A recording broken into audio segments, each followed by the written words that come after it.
Jonathan Mark, do you have any thoughts on the CNN documentary Holy Hell about the Buddha Field cult?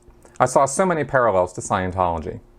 Oh yeah, so I actually had not watched it, and then in preparation for the show here this week, I went and gave it a look, read a couple articles about the documentary as well, because I didn't sit and watch the entire hour and 45-minute documentary, because I pretty much got the clue as to what was going on after about an hour of it.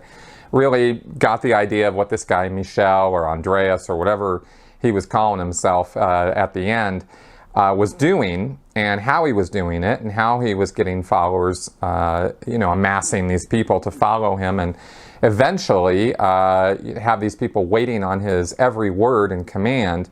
And it was actually quite interesting. It was a unique documentary in that the guy who put it together had been basically being a videographer for the development of the cult and his cult experience. I mean, there's no question that this was a destructive cult, a very small one. I mean, I don't know how many people were following this guy, maybe 50 on the outside based on what I was seeing in the films at any one time, but he was doing all the usual tricks. He had all the, Cult Leader 101 playbook steps. And of course, as they talked about in the documentary, he was a hypnotherapist. He knew how to hypnotize people. And clearly that's what he was doing when he was giving people these spiritual experiences.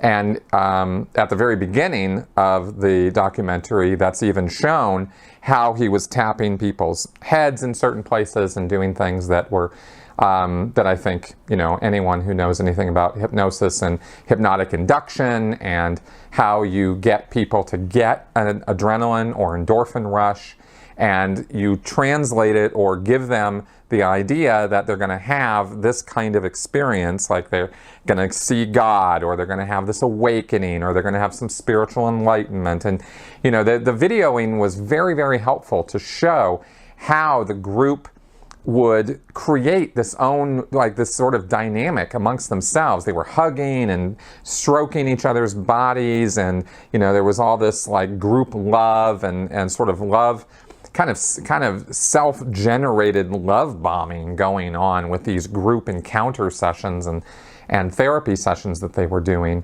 And he, of course, was the central pivotal figure in the middle of the whole thing, who was providing the interpretation of these experiences that he was inducing in these people. So they, not really knowing much of anything about how that kind of shtick works, and looking for spiritual enlightenment. All of them talked about the various people who were involved in the cult, who were interviewed, years after coming out of it, and after the whole thing had sort of tanked, talked about how their background lent themselves to being part of this group. And if anything, that was kind of interesting, because these were clearly intelligent people, or at least a lot of them were, but they had troubled backgrounds. And for people who are interested in why people fall for or get into these groups in the first place, if you watch it carefully, you can see all the things lining up there as to how there were vulnerabilities, how there were problems, how they had personal tragedies or uncertainties or things about themselves that they didn't know how to manage or deal with, stress and trauma from their past that they didn't know how to manage.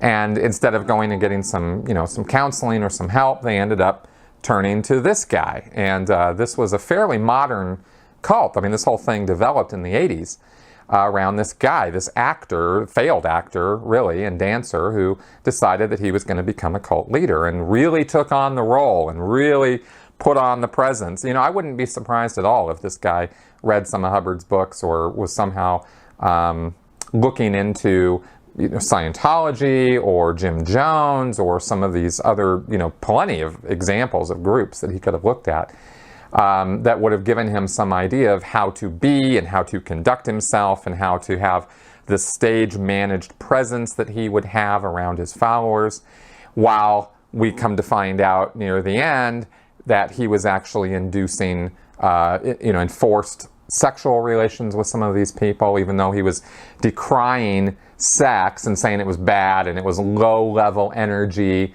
The guy's walking around in a Speedo all day. I mean, he was pretty clearly throwing off sexual vibes and using that to his advantage with his followers and keeping them, controlling people. As one person mentioned in the documentary, as a hypnotherapist, he knew the deep, dark secrets and personality types of all of his individual followers. And it wasn't like, for anybody who hasn't seen this or doesn't know what I'm talking about, this wasn't a case where a cult leader would take a person in a room and, take a watch and swing it in front of their eyes and put them to sleep, and you're now in a trance. And it wasn't that kind of hypnotism. That's not really how that works. There's a whole lot of techniques that can be used for trance induction. And once you have somebody in a trance, or even prior, you have pre-hypnotic and post-hypnotic suggestions that you can use to sort of reinforce the confirmation bias you're already establishing in the person by telling them, before they even have an experience, what kind of experience they're going to have, how they should be, and what they should expect from it. So they go into these situations, or these group encounter sessions, or these one-on-ones that they were having with him, and they're all prepped. There was the example of going to meet God, or have this, this vision, this massive spiritual experience where they were going to perceive God in all of his glory. Well, they were all prepped for that. It's not like he walked up to somebody with no preparation and hit him on the head and said, see God. There was all this build-up to it, and then he only let certain people who were following him have this experience. Other people he decided not to. Said they weren't ready for it yet. He had this one woman very anguished and grief-stricken because she wasn't chosen, even though she had been around in the group longer than other people who had been in the group, and she didn't understand why she wasn't ready.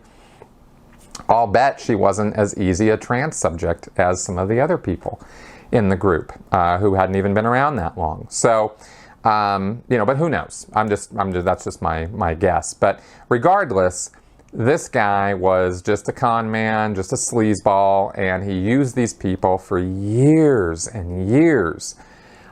Lived on them, took their money, took their time. Eventually, as the years went on, started treating them worse and worse and worse, expecting more and more from them, until it broke. And, he just pushed it too far, and too many secrets came out about how he was doing bad things with people and being a gigantic hypocrite. And so that woke enough people up that they confronted him and dealt with it, and then the whole thing sort of fell apart. So that's kind of the story of this Buddha field little tiny cult. But there are a lot of lessons to be learned from watching that documentary. It's a bit slow.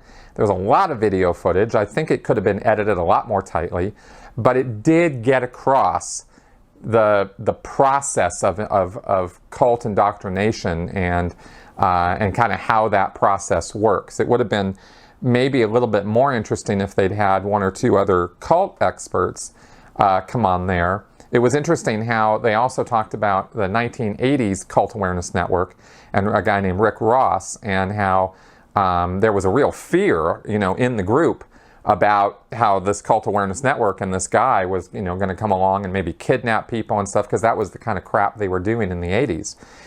Really, really not cool that they were doing that stuff. That's not how you get people out of these groups.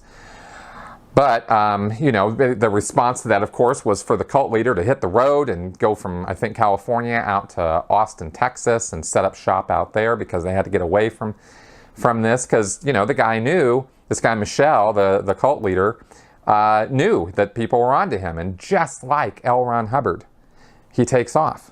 And he takes a couple of his followers with him, and then eventually the rest come out. They sell their homes, they quit their jobs, and they go out to join him. So there are a lot of parallels to Scientology with this group.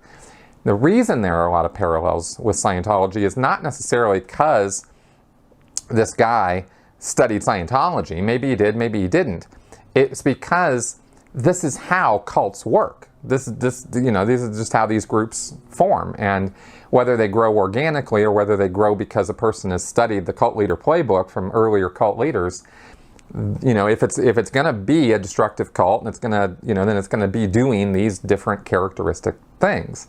So it's always kind of interesting and kind of tragic and kind of horrifying all at the same time to see all this stuff roll out and see people waste years of their lives and believe me, I understand how that works, you know, in the thrall of a hypnotic teacher.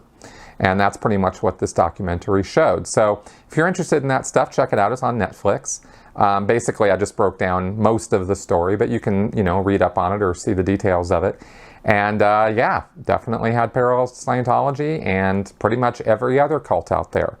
So there you go.